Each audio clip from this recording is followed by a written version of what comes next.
You are listening to an American Free Press podcast. The battle itself, the time you guys were on there for about a month or so, 5 weeks, 6 weeks. I know you know exactly how long you were on there, but I don't think you guys were there exactly the same time, right? Oh, yeah. No, I mean, you went in on the same day, but did you both leave exactly the same day? I would imagine so. Do you remember when you left, Ray? Maybe 2 or 3 days after everything was kind of wrapped up there, if that's the term to use. Now, the island was declared secure on the 15th of March or something like that, and that meant that everything was under control and we had complete control of the island. That was a bunch of baloney. When did you leave? The day? Do you remember? I don't remember. I left the day that they said, there's the boat, go and get on it. I don't know. I had it written down somewhere. I was on the island 35 days. The battle was 35 days, and I probably left 2 or 3 days later. How about you, Howard? The day that they declared the island secure, which was March the 15th, on that particular day, to soothe the reading public at home, they published no more casualties. They couldn't take any off because then the newsman would say, aha, I saw one go off. I got wounded that particular day, and for 10 days I laid around there in a foxhole with people stopping by to make sure that my poncho was covered all right and whatnot. And when the time came, we went down, got in file, and walked down to the beach, and Navy Chief Corpsman down there pulled me out of line and put me on a hospital ship. As near as what my compadres tell me, that was the 25th or 26th of March. Now, during that particular time, if you were to read, I guess, the newspapers, nobody fired a shot, nobody got dead or hurt or went without food or sleep or anything else, which was one of the big gloss-over factors that we had to put up with. The stuff they're doing today, they were doing back then. Yeah.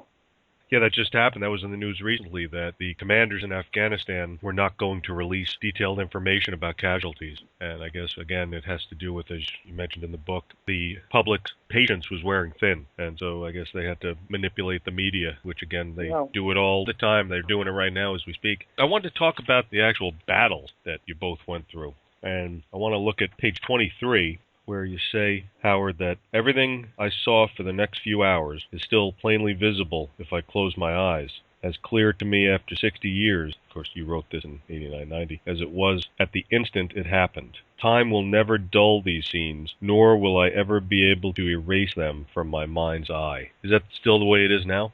I'm afraid so, yeah. Last night was trying to take some sleeping pills and whatnot to get settled down so I could talk to you today, because it was all there. So it all comes back almost like it happened yesterday. Yeah. How about you, Ray? I don't have some of the problems that some people have of real bad emotions about all of this, but I will say that on Iwo Jima Day, it was actually Sunday, and I was in church, and I turned around, and I mentioned to one of my friends of mine at church there, Curtis Cole, I said, this is Iwo Jima Day. 67 years ago today, I landed on Iwo Jima, and I can see that just as plain in front of me as I'm looking at you. I remember that beach and so many details of that, but some of it is very, very clear. And there are other very emotional parts of it to me that were very clear. One of the things both of you guys mentioned was the smell during battle. Oh, yeah. Ray, what about that? Well, I think there were 3 smells that I could identify. One was the smell of death. That was always there and sometimes closer because we had piles of dead bodies and they hadn't gotten to get rid of them yet or bury them. And another one was the smell of gunpowder or explosives. I think that was always there. And then there was usually the smell of sulfur because we're sitting on top of some bubbling sulfur down below. They mined sulfur there at one time and maybe they're mining it again. But the smells were there. Howard, how about you? After 1 or 2 days, I guess, I didn't smell it anymore. It was there, that's all. And it's part of what you breathe every breath. One was no different from the last, but it was there. It got to the point where they had a stand down on the 7th day, and they had lost so many men by that time that they were trying to regroup their forces. And in doing that, they basically shut the battle down for a day and moved you from this unit here over to this unit. And we've got one squad together over there, and we got a squad together over here. And this is where they went through and they cleaned out everybody and everything. I can probably remember 5% of it or 10% of it. I don't know whether it was because it was all so much the same or because it was the mind shutting down, trying to cut all of this off from what you're seeing to save your sanity, I guess, which is what I've always attributed it to. Right. Ray, on page 272, you say that it was never quiet. There was always gunfire several places on the island at any time. If we had known absolute quiet, it would be too spooky, and we would really get scared. And then, Howard, you wrote about when there was a break, said guys would just shoot their weapons for no reason or throw grenades. Ray, what was the sound like? Well, it wasn't necessarily all right nearby, but the island was, 9,000 acres or something like that. And you could hear things that were going on 3 or 4 miles away, machine gun fire and some larger explosions and stuff like that. But I don't think that there was any time that any more than 30 seconds or a minute went by without hearing some firing. And sometimes there was a lot going on, and there would be firefights at different places. But there was always something happening. Right. The shells falling constantly. On page 42, you say that the continual shelling was just often enough and random enough to jar you awake. So you guys really didn't get much sleep on there, Howard? No, you didn't any sleep. Eventually, we got to the point where you were just so tired that as long as they weren't within some particular distance around where you were, you could go ahead and go to sleep as long as you knew that you had somebody that was in that hole that was awake. Oh, yeah. Ray, how about your experience with this shelling? I'd hear it. There was a time in the first 4, 5, 6 days that we were there, most of us that were on the island were in a rather small area. We hadn't really started to move out to the north yet. So there was a lot of artillery coming in, our mortars coming into where we were, because we had thousands of men in a pretty small area. And so they had a pretty easy target, and they'd be lobbing stuff into that area. And some of it was very close. 3 of us had dug a hole. Actually, in some places it was easy to dig foxholes. Foxes don't make the holes. We dig holes in the ground so that we can be beneath the level of the ground, at least when we're resting or sleeping. Not too far from this foxhole that we dug, maybe 35, 40 feet from there, was a Jeep and a Jeep driver. And it started a light rain that night. And the Jeep driver, to keep from getting wet, decided to sleep underneath his Jeep. A little bit later on, we could hear a shell coming in, and it was a direct hit on the Jeep. There was nothing left there but smoke. Right. We were getting a lot of shelling. They had a bunch of us in a small area, and so we made a pretty good target. Maybe Howard has the same experience. Page 46, Howard, where you say the HE shells, which are high explosive, the high explosive shells rain shrapnel on us at speeds greater than gravity. Mingled with the shrapnel were myriads of small pieces of phosphorus, which burns at a temperature so high that it will eat through clothing, skin, flesh, and even bone. Burning phosphorus can't be extinguished with water. It must be dug out or allowed to burn itself out. If there were 2 of you in a foxhole, it was your job to use the point of your combat knife to dig out any piece of phosphorus that fell on your partner before it could burn too deeply into him. And he had to do the same for you. Neither of you could leave your foxhole to avoid a falling piece of phosphorus. The regular shelling was too heavy for that. It was pure hell. It's kind of like something out of a nightmare or something out of like Dante's Inferno. It wasn't a picnic. No. Were you hit by any of that phosphorus, Howard?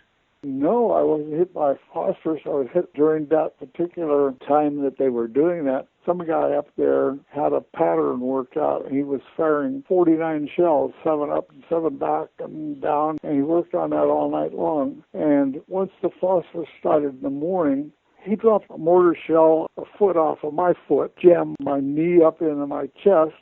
The shelling, it came in from multiple directions, and there was not a damn thing you could do about it, except just lay there and wait, see if it was your turn or not. Right. And as you said on page 48, the old infantryman's axiom says, God has smiled on those who die instantly. So you guys were probably thinking about that all the time. That, and of course you said in there, and this was page 87, please God, make it just a wound when it comes. Yeah, you're looking for what they called a stateside wound. I think you called it $1 million. That's right. That's right. Ray, were you thinking the same thing? Oh, yeah. I got nicked a couple times, but nothing official, because you're not officially wounded unless you go to the battalion aid station and they could check in there. And I didn't go to the battalion aid station. I had work to do straight ahead of me.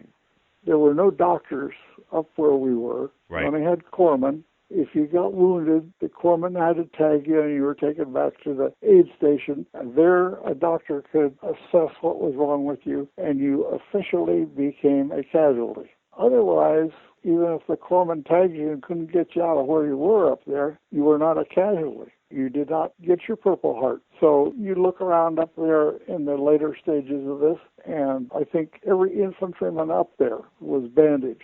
Either one hadn't been able to get back to the aid station or were like most of the others. If there's 4 or 5 of us that are fighting together and we're protecting each other's back, and you get a cut, slash, something or other, as long as it didn't hurt anything, you bandaged it up there and you stayed there. You owed that to the people you were with to stay with them rather than leave them and go back to the aid station. Right, and that's something both of you talked about, was the esprit de corps of the Marines, the bond that you had, that literally you were one fighting unit. You knew that your buddy was going to back you and you were going to back him, and something amazing about the Marines. You were with your brothers. You were all brothers. Right. And the thing of it is, when you say we're all brothers, the guy that I am next to right now is not from the unit I came up with this morning or a couple hours earlier. He's the man that's next to me. He's my buddy. He was a Marine. That was all I needed to know. Right. And you try and take care of them, and they try and take care of you. And one of the sad things, page 27, you're talking about all of the shells landing and all the people being hit, and you were saying that Jap artillery kept pounding the beach and people were being wounded faster than the corpsmen could treat them. Even after they had been treated and were awaiting evacuation, many were wounded again, often fatally this time, by shrapnel from new incoming shells. I thought about that, and I thought how the guy got wounded, he's all bandaged up, he's ready to go, and he didn't even get a chance to go. He was killed right there. Well, they had targets, and they knew where the beach was. Yeah. That beach, you could stand up there, say in the area where they raised the flag, and you could look up and down that beach just like you were sort of like a lifeguard station at the beach at Santa Monica or something like that. You can see everything from up there. And so when they see these corpsmen bring these wounded in and whatnot, put 2 of them together so that they're ready to put on the next landing craft that comes in or whatnot, hey, those people up there could see it, and they drop shell on it. It was just like, I don't know, swatting flies, I guess. Shooting fish in a barrel. Yeah, that'd be better. Well, that's why taking Surabati was so important, because they had the high ground. They could see everything on the island, and they could direct fire from there. They see something going on, a crowd of Marines or something, and they could direct fire onto them or the beach. You could see the whole thing. Right. There, but for the grace of God go I, right? I mean, you're here for whatever reason or reasons, but maybe you wouldn't have been here if, Howard, you weren't around the back end of that tank, you were around the side of the tank and you were buffeted from the shell, or Ray, if you were just up a little higher and that bullet didn't whiz through the fold in your pants, or the bullet wasn't stopped by your rolled blanket, Howard. I mean, you guys maybe shouldn't be here, but you say here on page 95, you learned fast by watching and copying the actions of the quick, or you didn't survive. Some of the replacements were not on the line long enough for their names to be known to anybody in the units they were assigned to before they died. You learned fast by watching and copying the actions of the quick, or you didn't survive. That's well written. Yeah, Howard, you made it a mental note to pay attention to the people who you felt were the quick ones and who knew how to survive. Is that what you were saying? Well, I don't know whether it was done consciously or not, but it certainly was there. It's what got you through it, is by paying attention to what was going on around you. Right. You couldn't go off blindly by yourself. You wouldn't last 30 seconds. Right. How about you, Ray? Oh, same thing. One of the things I thought of many times after I got out of it, I can walk out in my backyard here and just gaze around the neighborhood and enjoy watching the squirrels and seeing what's going on next door and all that sort of stuff. You couldn't do that. You're standing out there, or you take a little stroll, you're dead. Or you just stand out there and just take a few breaths and try to relax a little bit, you're gone. You cannot do that. You got to keep moving or keep hidden. And because they're there waiting for you, and you can't see them. Kind of tough. They you're talking about, of course, are the Japanese. You guys had, in the book, referred to them as Japs and Nips, and, of course, you just said that earlier, both you guys. Of course, nowadays, I guess it's politically correct to not to use those type of terms in public, I guess. Do either of you have any ill feelings towards the Japanese? Ray? Not now. At that time, of course, you saw them, you shot them, they see you, they shoot you, and that's about as simple as it is, really. When we got to Japan in occupation, I was really very surprised At first, they were very frightened when we marched into Sasebo. As a matter of fact, Sasebo is a city of about 250,000, and there were hardly any people in town. They knew that we were coming in occupation, and they all spread out into the countryside because they were told that in order to be a United States Marine, you had to prove that you killed both your mother and your father. And so they were expecting to be shot, raped, and everything else. I understand that. And it really wasn't more than a few days or a couple of weeks, and we started to be able to mingle a little bit with the Japanese citizenry, and we were welcome, almost as if we were friends or something like that. I didn't feel any antipathy. A lot of them wanted to talk with us. This was a surprise to me because some countries being occupied, there's a great deal of emotion between us and them. And you couldn't walk down the street, but you'd be dragged into an alley and killed. I spoke with a Japanese man after we were there. We were in Moji City, and we were in some barracks. Actually, had been in offices, I guess, and there was a fence around it, and there was a large plank missing from the fence, and we were interested in seeing what was going on and what people were there, and we started talking with some Japanese kids through this hole in the fence, and I got invited over to their home, which wasn't too far away, and I went over there, and I was treated very nicely. They gave me some food and lots of smiles, and I talked with their father. He had been a manager, and maybe still was, a manager of a power plant or something. And we drank either plum wine or sake and toasted to peace between our two countries. I was very surprised at how the Japanese army and the Japanese people weren't quite the same folks. I guess that's the easiest way to put that. Right. I'll agree with him on that the Japanese military and the Japanese people were two different worlds. The first day that we landed in Sasebo, after I got through fooling around in the morning, I came back down. I was sent down to the dock. And there was nice concrete quays and a lot of equipment down there. There had been a lot of damage by bombing and whatnot. But anyway, I was given a platoon of Japanese naval officers from the Navy school a couple miles down the road. And I worked with them for about 2 days, and it was really amazing to be able to pick one out, and he's my boss, and I try to explain to him what we want done, and he explains to the other 89 of them what they want done. They worked for me for 2-3 days anyway. I managed to give them breaks or got them fed meals. The Navy came down and set the tables and sawhorses up, and we went through and fed them meals when the time they, of course, weren't eating what we were doing, but the Navy tried, and they got tea and coffee and muffins and all kinds of stuff like that. And they were just no different than we were. That was all, just different uniform. Right. But the Japanese military that were on Iwo Jima, they did some things that never in a million years could you imagine that people would do, right? That's right. That is correct. How can you go through what that is with people that are willing to deface, is a good word for it, a Marine that has been wounded or captured or something, to these people that were willing to try their best to please you? Did either of you ever come across any Marines who had been, they mutilated them too, didn't they? Tortured and mutilated them, right?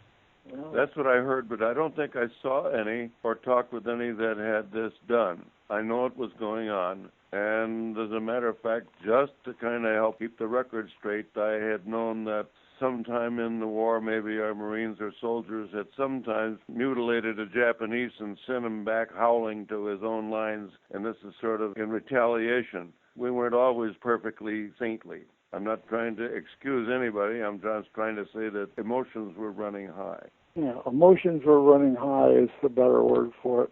Mm-hmm.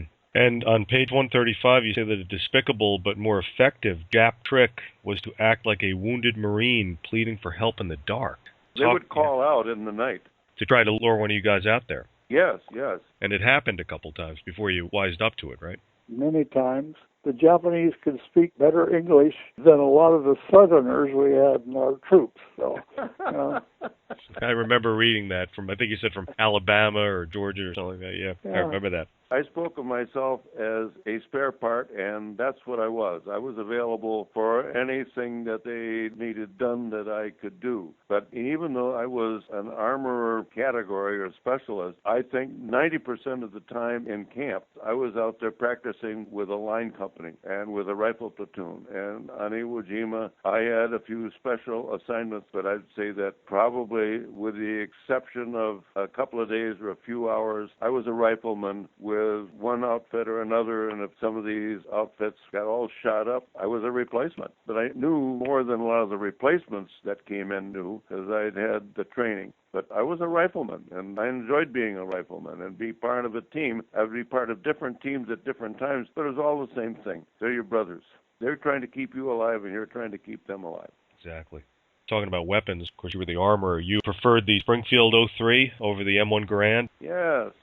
Well, the Garand, if you could clean that weapon every day, it would work well. But you start to get a little bit of sand and it gets on the ground and get some dirt in there, the gas-operating automatic mechanism doesn't work a lot of times. And I'd gotten information from higher up having to do with these weapons, and we had some problems with them. If they were clean, they would work just fine, and they would fire semi-automatically, but they would jam pretty easily. And when I went through boot camp, I went through with the Springfield 03. I liked that. It's a little bit slower, but if you really knew how to do it, you could get bullets out of that thing awful fast. That's another story. It's more accurate. And I was firing at this cave up on Suribachi, and that was probably 350 yards away or something like that. But I had a lot more faith in the Springfield and the sights on it. I had a lot more faith in the Springfield than the Garand. Mm-hmm. How about you, Howard?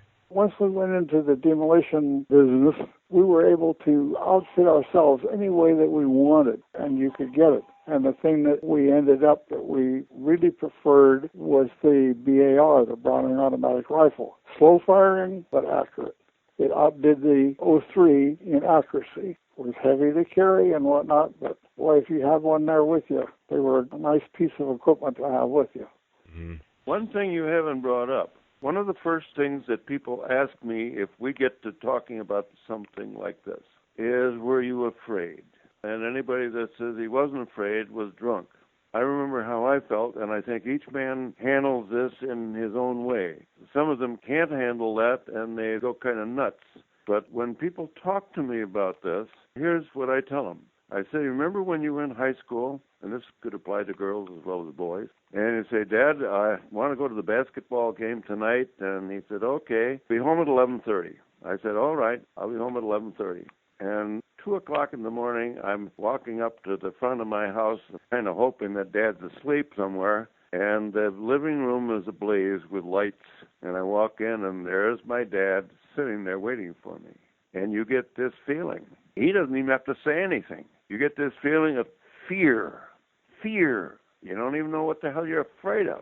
Because he's not standing there with a gun or with an axe or something like that. But you know that you've done something wrong, and there's a lot of fear there. Now, the nice thing about this with your dad is you may have a talk that evening and may get given a little bit of a punishment, but next day that's gone. We didn't have a next day like that. Every day was the same. I could feel fear like a buzz in my body all the time, and it never went away. Different men and women probably handled this in different ways, but it was there. I tried to think of it as a motivator. Maybe help me, you better run faster or do this or that. Many things that we did there that you never do back home. Life isn't the same. I'm glad you brought that up. Howard, how about you? Were you afraid all the time? I think anybody that wasn't was something mentally wrong with them. I can't remember the feeling, but on the second morning there when they were shelling us with the phosphorus and whatnot, that particular mortar shell that burst on top of my foot there, up till that point, I guess I hadn't really thought about it, and I know it's impossible, but I could hear that particular shell coming. And I know that the pin was coming out up there, and I could hear this thing falling. It went off and whatnot, and you come out from underneath the sand and the crop that it threw up. All of a sudden I knew that there's somebody up there watching me.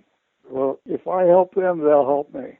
So I guess we're back to there's no atheists in foxholes. I read that. I can't remember what page it was on, but you knew that you were going to make it through. You never thought once that you were going to die.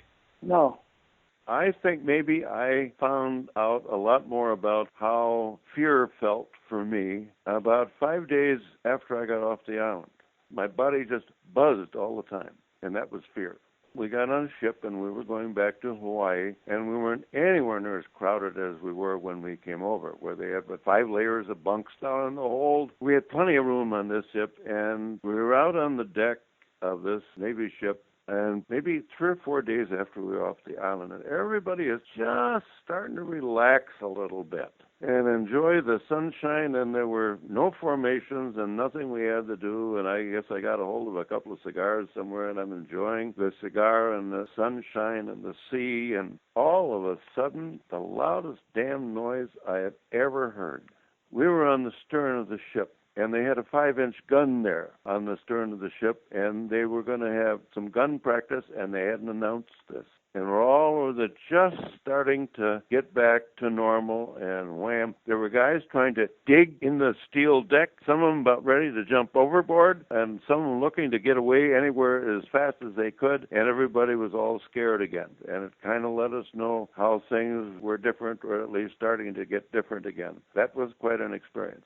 I did highlight that. I was going to ask you to talk about that, so I'm glad you did. Howard, did you want to say something before I moved on to the next topic? Yeah, like I told you, I was on a hospital ship 5 days off the island or something like that. And about 9 o'clock in the morning, and all of a sudden, these guns started going pump, pump, pump, pump, pump. And there was not a Marine on the deck. They were all trying to get in under something. It didn't make any difference. We were trying to get away from this firing. And it no sooner had really started than the captain of the ship came on the horn there and said, "This is the captain of the ship. Stop the firing immediately." And he actually apologized to the Marines for that, for not telling us. And he told the guys, just dump the rest of the ammunition over the side. We don't want that anymore. And he's the only man I ever saw in a naval officer that was a human being, because he would take responsibility for it. You always hear about the rivalry between the Navy and the Marines and how the Marines hate the Navy, and I guess the Navy doesn't know why, but I know why now from reading your book. Well, I was on 7 different Navy ships, and this was the only one where the people, whether it was the captain or whether it was because of the type of ship it was or whatever it was, that acted like humans and tried to treat us like humans.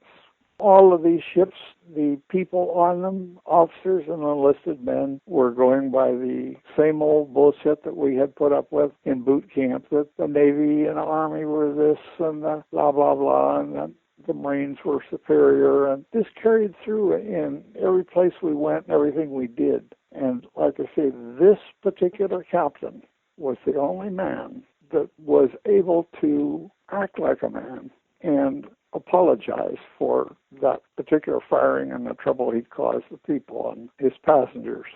Right. That was very touching. Ray, you didn't get an apology when they... Nobody said anything. That would have been the manly thing to do. Right. You say here on page 90, Howard, after we got back to rest camp in Hawaii, you had to be very careful of how you woke a person up day or night. Most people slept with either a pistol or a knife in their hand and would come up wild and swinging if they were startled in their sleep. We had to surrender all pistols upon arrival at rest camp to be stored till later, but most of the people from the lines slept with a knife in their hand all the time anyway, so you had to be very careful. How about you, Howard? Did you sleep with a knife in your hand too? Sure, I slept with a knife. Everybody had a K-bar. Kept them pretty well sharpened. You used them for everything from eating your lunch to digging dead people out of the sand, or you slept with your K-bar in your hand up against your chest, ready to use. And with your leg cocked, ready to jump out. Right. Now, besides the shells falling all over the place, one of the other things that was happening all the time were the flares, right? Oh, yeah. What was the problem with the flares?